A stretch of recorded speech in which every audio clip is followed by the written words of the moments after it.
Poin-poin tadi saya ulangi sekali lagi, Bu. Kita meminta kepada Allah apa? Yaitu Allah, sekiranya kita minta kepada Allah dengan sungguh-sungguh yakin, ya Allah berikanlah kepada kami yaitu pemimpin yang adil, jujur dan amanah. Pemimpin yang adil, jujur dan amanah apa? Satu tadi apa? Apa tadi? Nah, negeri yang adil makmur ya akan terwujud, baldatun thayyibatun wa rabbun ghafur, bahkan mendapatkan ampunan dari Allah. Kemudian keberkahan dari langit dan bumi pun akan Allah curahkan, limpahkan.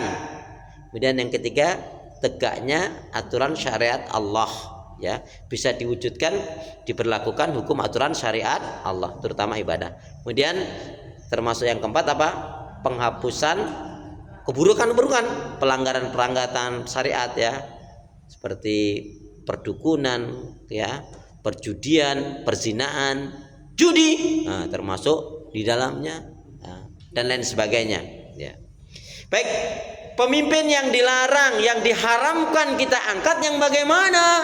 Yang pertama adalah jika orang ini ada indikasi zalim. Tidak boleh kita mengangkat pemimpin yang ada indikasi atau seseorang yang ada indikasi zalim. Ibu, zalim itu indikasinya ada 4. Kita buat ABC. Jadi nggak boleh kita angkat pemimpin yang zalim. Nah, indikasi zalim itu ada 4. A, cenderung pada kesyirikan. Nggak boleh kita angkat orang ini jadi pemimpin kalau dia ada cenderung pada kesyirikan. Dia pakai dukun-dukun para tidak normal contohnya. Ya. Makanya orang yang kedukun berarti orang yang nggak normal kan gitu ya. B, ada indikasi orang ini munafik. Ada kemunafikan. Kalau bicara dusta, berjanji ingkar, dipercaya khianat. Ya. Bu masih ingat ciri-ciri orang munafik ada berapa? Ada 33. Yang 3 itu hanya pokoknya, berbicara berdusta, berjanji ingkar, dipercaya khianat. Nah, nanti kita kaji khusus tuh. Ya, kapan kita mabit? Mau mabit. Ya, jadi kita kaji karakteristik orang-orang munafik. Ya. Yang C, tadi yang B, C. Ya. C. Ya. Ya, itu enggak di terminal 3 enggak Bu ya, enggak. C gitu. C itu apa? Nah, yaitu naudzubillah dzalik, ada cenderung kekafiran. Jadi ada cenderung kesyirikan, kemunafikan, kekafiran. Harus kita lepas. Ibu masih ingat enggak? Kalau orang yang dimaksudkan dolim dalam Al-Quran itu kan kaitannya dengan tauhid ya. Orang yang bertauhid kan terbebas dari 3 hal ini: kesyirikan, kemunafikan, dan kekafiran. Masih ingat suratnya? Surat Al-An'am, surat yang ke-6 ayat yang ke-82. A'udzu billahi minasyaitonir rajim. Alladzina amanu walam yalbisu imanahum bidzulmin ulaika lahumul amnu wa hum muhtadun. Surat 6 Al-An'am ayat yang ke-82. Orang-orang yang beriman dengan benar itu adalah yang tidak akan mencampur adukkan keimanannya dengan kezaliman. Kezaliman di sini syirik. Penjelasannya, iman yang benar tidak bercampur dengan kesyirikan, kemunafikan, dan kekafiran. Jadi kalau ada orang ini, fulan ini ada indikasi zalim, harus kita lepaskan.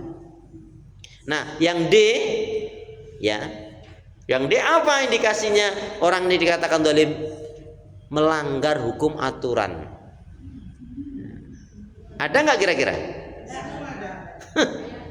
Ya, jadi yang suka melanggar hukum aturan, Bu, jangankan hukum aturan Allah, aturan dia buat sendiri aja dia langgar, Bu. Ya, nggak tahu lu. Jangan kencang-kencang. Ini kan kita bicara ilmu, ya. Nah, terus apa sih efeknya Ustadz Kalau kita pilih ini pemimpin yang ada indikasi zalim, ngeri Bu. Coba Ibu perhatikan. A'udzubillahi minasyaitonir rajim. Wala tarkanu ilal ladzina zalamu fatamasakumun nar. Ya, terdapat dalam surat yang keberapa dan ayat yang keberapakah? Ayat yang baru saja dibacakan oleh Ustadz tadi. Itu ayat Ibu baca dalam Al-Quran pasti ketemu. Gimana? Mau cari sendiri atau perlu bantuan? Baiklah ya. Ini baru tanggal berapa dibantu? Tanggal tua pun juga dibantu.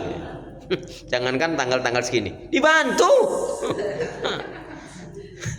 Surat 11 113. Coba Qurannya sama nggak dengan Quran saya? Surat 11 Hud ayat yang ke 113. Ini juga surat Hud ini jarang dibaca. Padahal surat Hud sebelum surat Yusuf kan. Makanya ada yang bilang jangan dibaca surat Yunus. Itu nanti kalau anakmu gede, main di pantai makan ikan paus. Loh. Kok bisa-bisanya gitu loh? Kan nggak bener banget gitu. Surat 11 Hud ayat 113. Padahal Hud itu apa? Nabi dan Rasul kan? Nabi gagah kaya tuh surat Hud itu. Oh iya toh Ustadz.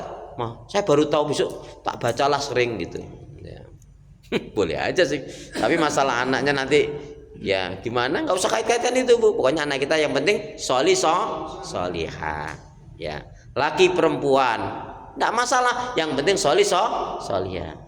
Punya anak itu yang penting solihah. Laki perempuan